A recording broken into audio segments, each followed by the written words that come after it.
illallah wa asyhadu anna Muhammadar Rasulullah sallallahu wasallam alaihi wa ala alihi wa sahbihi wa man tabi'ahum bi ihsan, amma ba'd.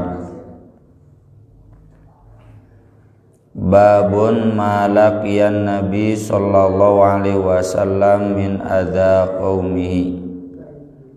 Bab Nabi sallallahu alaihi wasallam pernah merasakan siksaan atau gangguan dari kaumnya. Kaumnya tentu kaum kafir, bukan para sahabat. Yang dimaksud hadis-hadis ini akan kita bahas selevel Nabi sallallahu alaihi wasallam saja mengalami disiksa oleh kaumnya. Jadi kalau seandainya ya naudzubillah min dzalik ada para dai yang diganggu, diteror, bahkan sampai disiksa oleh kaumnya, jangan kemudian suudzon kepada Allah. Kenapa Allah tidak menolong saya? Kenapa saya di jalan Allah kok begini disiksa? Nah, jangan begitu, karena memang itu sunnah dakwah, sunnatullah, bahkan sunnatur rasul dalam dakwah memang seperti itu. Dan Nabi Shallallahu Alaihi Wasallam menyikapinya dengan sabar selama belum ada izin untuk berperang. Ketika di Makkah Nabi tidak melawan karena belum ada izin untuk melawan. Nanti mulai ada izin untuk melawan itu sesudah turun surat Al-Hajj, yaitu nanti perang Badar. Udzina lil ladzina yuqataluna bi annahum zulimu wa innallaha ala nasrihim laqadir. Nah, itu boleh diizinkan. Fikihnya zaman sekarang, kalau sudah mungkin untuk melawan harus dilawan. Tapi kalau belum mungkin untuk dilawan, jangan dilawan. Seandainya ada seorang dai ya dikirimkan ke satu daerah, pengikutnya baru mungkin 10 orang.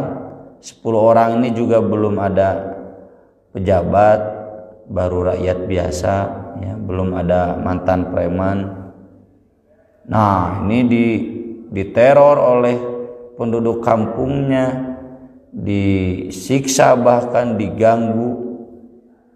Seandainya menyimpulkan belum cukup kuat untuk melawan, jangan dulu melawan. Tapi kalau yang 10 orang itu ada, puntennya bukan menghina, ada mantan premannya, ada pejabatnya ya, ada gegedena, lawan saja ya. Jadi bukan berarti hadis yang akan kita bahas ini menjadi kesimpulannya kalau disiksa sudah sabar saja jangan melawan, bukan begitu. Ini situasinya ketika di Makkah. Di Makkah itu memang ayat-ayatnya wa in tasbiru wa tattaqu ya, atau wa an fa'fu anhum wasfah ya, wa in ta'fu wa taghfiru wa tasfahu. Ayat-ayatnya seperti itu. Udahlah, biarkan saja. Fa'fu anhum ya, wastaghfir lahum. Jadi ayat-ayat semacam itu berlakunya, kata Imam Ibnu Katsir, untuk periode Makkah sebelum ada izin untuk melawan. Karena kalau Nabi SAW melawan, itu tidak akan punya kekuatan untuk melawannya. Itu juga yang diikhtiarkan oleh orang tua kita dulu zaman Asas Tunggal, zaman Pak Harto, nggak punya kekuatan untuk melawan. Atau zaman Pak Karno ya, ketika ulama kita di penjara banyak, bahkan disiksa, nggak ada kekuatan untuk melawan, tidak melawan. Tapi di zaman reformasi kita punya kekuatan untuk melawan, karena tentara tidak sebagai bagian dari pemerintahan independen. termasuk juga tentara wajib melindungi sipil, polisi wajib melindungi rakyat, ya. Maka ada waktu melawan, lawan saja, ya. Jadi ini fikih lawan dan tidak melawan disesuaikan dengan situasinya. Hadis yang pertama dari Aisyah radhiyallahu anha, zaujin Nabi sallallahu alaihi wasallam, annaha qalat, istri Nabi, beliau menjelaskan, beliau pernah bertanya kepada Rasulullah sallallahu alaihi wasallam, ya Rasulullah, wahai Rasulullah, hal ata alaika yaumun kana asyadda min yaumi Uhud? Pernahkah Anda mengalami satu hari yang lebih berat daripada perang Uhud?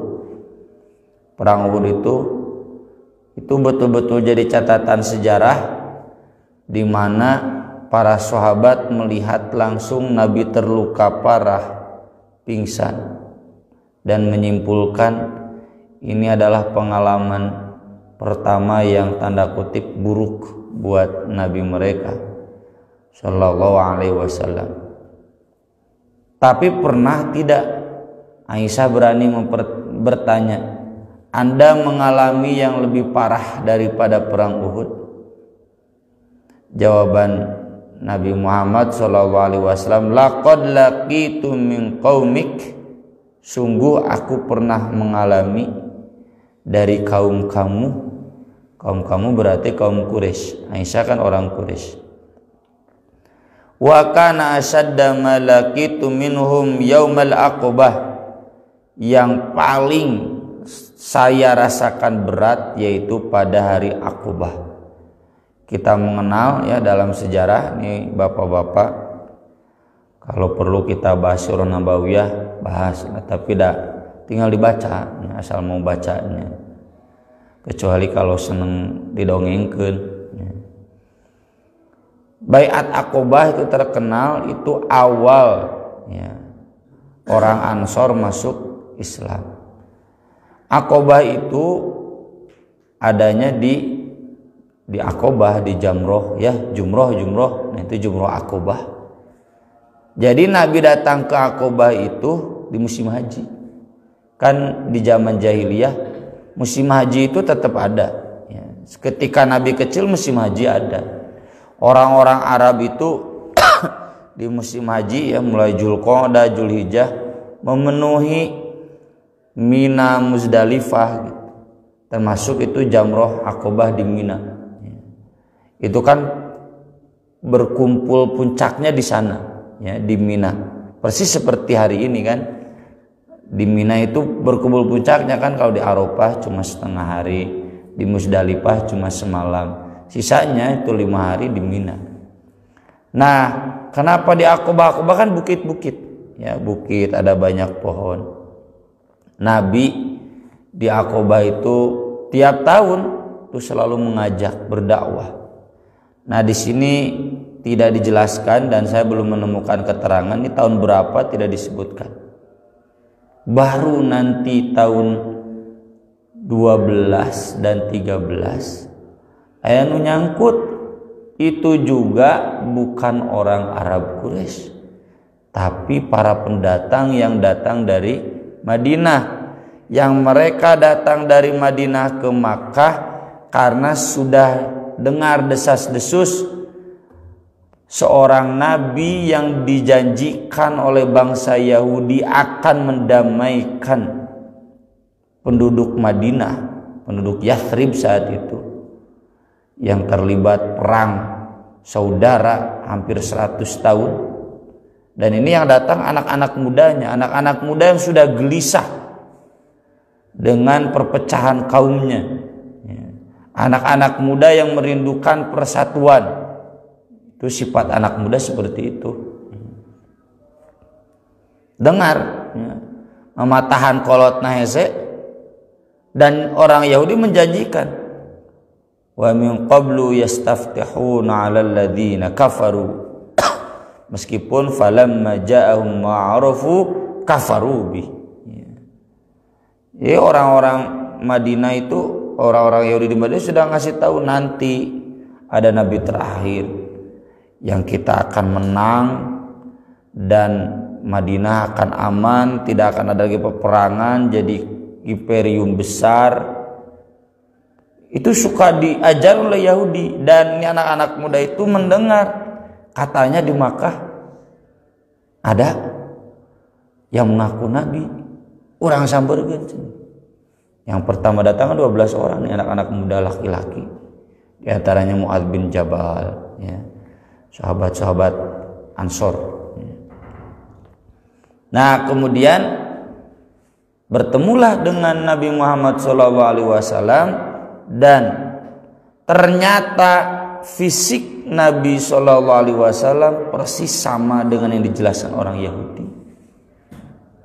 Maka mereka kemudian berbaiat. Isi baiatnya siap menerima Nabi di tanah Yathrib.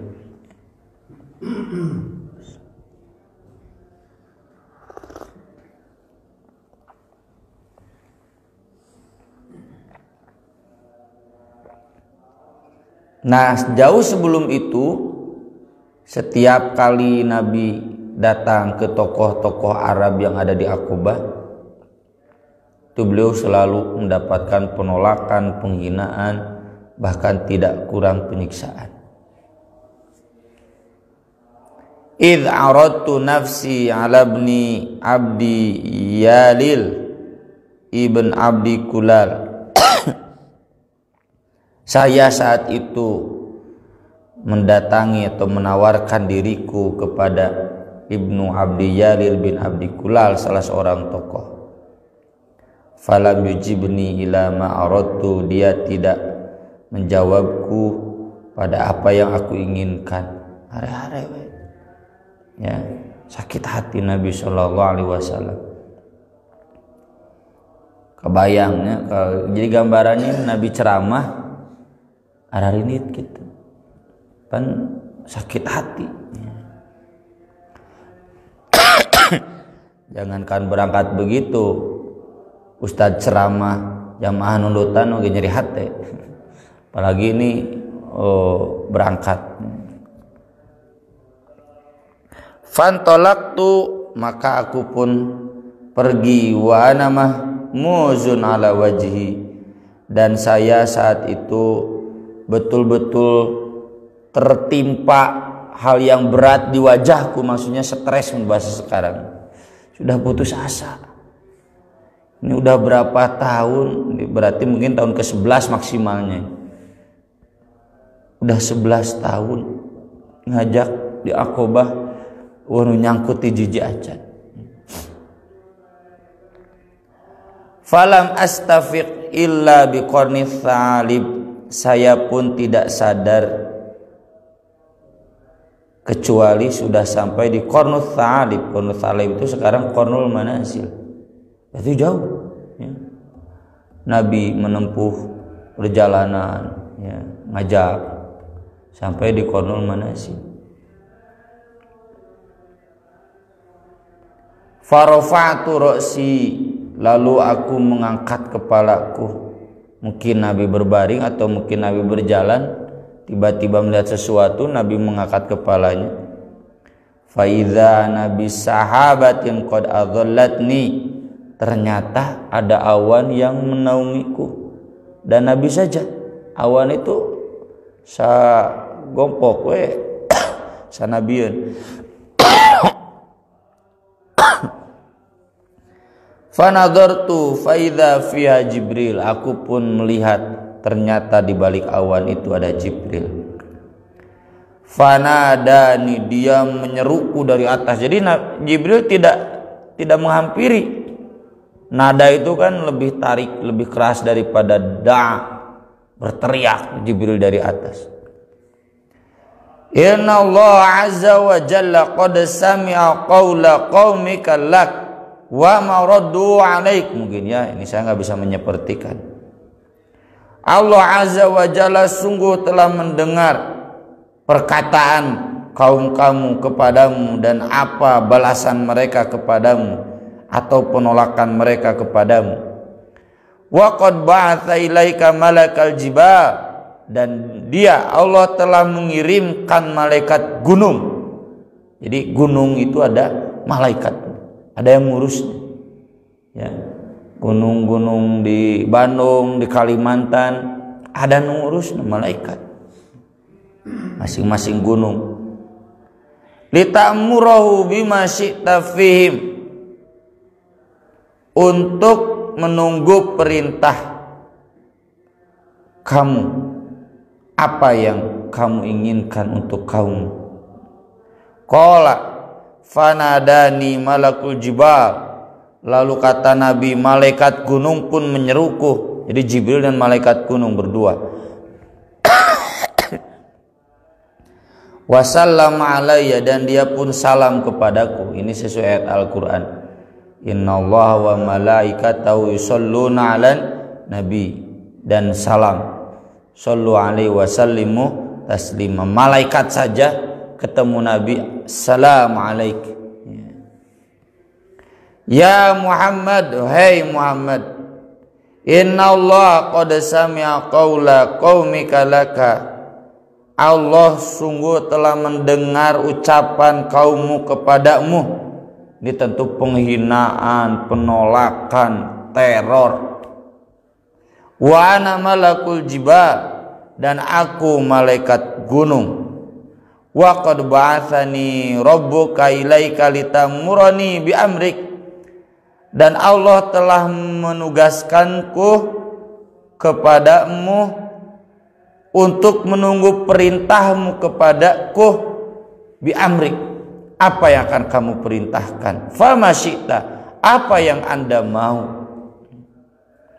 In syi'ta an utbiqu alaihimul akhshabain, kalau engkau ingin aku tindihkan kepada mereka dua gunung besar itu, yang sekarang dikenal dengan Gunung Kubais, ya, gunung besar di Makkah, dan yang di hadapannya, dilihat aja di Google Earth lah, itu gunungnya gunung batu, bukan kayak gunung kita, ya, gunung batu asli. Aku akan tindihkan. Ya. Faqala lahu Rasulullah sallallahu alaihi wasallam. Nah, disinilah kesabaran Rasulullah sallallahu alaihi wasallam. Beliau selalu memilih pilihan yang lebih baik untuk umatnya. Kata beliau, bal arju, justru yang saya harapkan, an yukhrijallahu min aslabihim, Allah mengeluarkan dari keturunan-keturunan mereka, man ya'budullaha wahdahu la yusyriku bihi syai'an, yang akan menyembah Allah saja satu, yang tidak menyerikatkannya dengan sesuatu apapun. Jadi Nabi tetap punya harapan besar pada generasi berikutnya. Meskipun orang tua mereka brengsek, ya, kurang ajar, tapi Nabi punya harapan besar. Nanti generasi berikutnya mudah-mudahan tidak seperti itu, dan betul saja. Ya, kita saksikan Makkah dan Madinah kemudian menjadi dua tanah suci dengan penduduk-penduduk yang istimewa. Ya, penduduk Makkah, penduduk Madinah menjadi penyokong utama Nabi SAW, juga para khalifah sesudahnya sampai hari ini. Ya, penduduk Makkah, penduduk Madinah itu menjadi penyebar syiar kuat, penyebar ilmu-ilmu Islam, ya, sampai hari ini. Itu berkat pilihan Nabi. Nah, menurut Nabi SAW, yang perang Uhud terluka itu nggak ada apa-apa. Sudah jelas itu mereka musuh, ya, Abu Jahal dan lain, kan mereka juga sudah mati. Dan Nabi saat itu sudah tidak sendiri, ada banyak para sahabat yang sudah membantu meski kemudian terluka juga. Tapi kalau ini Nabi sedang masih kondisi sendiri, ya, umatnya belum banyak orang-orang yang kuat. Nabi sudah tinggal mengiyahkan itu gunung akan ditindihkan ke penduduk Makkah. Nah, ini yang Nabi berat. Nafsunya pasti ada, tapi Nabi nggak memilih itu. Dan ini harus jadi inspirasi semua pendidik ya. Saya juga mendengar dialog guru-guru saya dulu ketika kuliah S2, S3.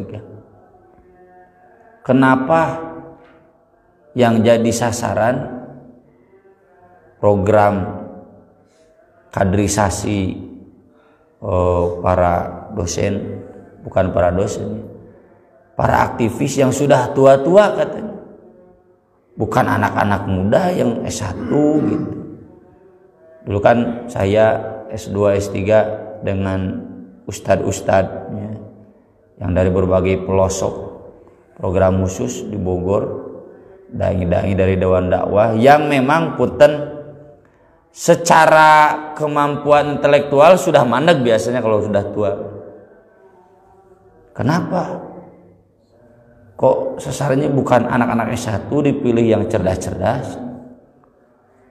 Ustaz Ade Hanesa ini menjawab, ya, sasarannya bukan ini, tapi ini nanti pulang ke kampungnya dan kemudian membina kader-kader yang banyak.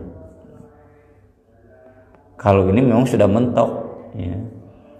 Itu juga yang kita selalu tekankan di para asatidah di sini. Sebagian besarnya sudah mentok asatidah di sini juga. Saya lah can apal Quran teh. Wis mentok belajar bahasa Arab, ya. Bukan tidak belajar, sudah mentok we. Mungkin sudah ada di batas takdirnya walau alam. Ya, tapi kita selalu tawasobil haq, tawasobil sob. Sasarannya adalah generasi muda. Mudah-mudahan nanti lahir di situ Aksan, mungkin jadi pusat peradaban situ Aksan. Tidak mustahil kalau Allah menghendaki. Generasi muda unggul pilihan, ya, yang betul-betul sesuai dengan mun bahasa Ustaz Budi Asarimah, generasi belia Islam yang istimewa, ya. Kenapa? Selalu dulu kan cirinya itu dia hafal Al-Quran. Hafal Al-Quran berarti paham Al-Quran, hafal. Kalau kita kan paham Al-Quran ngaji data apa kan poho deui kan gitu. Tapi kalau dihafal jadi diikat memahami agama, terlepas kemudian apakah mereka mau menjadi Jabir Ibnu Hayyan, seorang kimiawi, ya. Terlepas apakah mereka menjadi Al-Biruni, seorang fisikawan, terlepas apakah mereka jadi apapun, tapi kalau dasar Qur'annya sudah kuat, agamanya kuat, mau jadi apapun pasti jadi manusia mulia, ya. Itulah yang terjadi dulu. Nabi membina di sana. Nah, itu jadi Nabi mungkin sudah putus asa dengan orang tuanya, tetapi tidak putus asa dengan generasinya. Saya tetap punya harapan besar. Generasi mudanya nanti menjadi manusia-manusia yang unggul. Hadis yang kedua dari Jundab bin Sufyan. Nah, ini yang menjadi penjelasan yang tadi.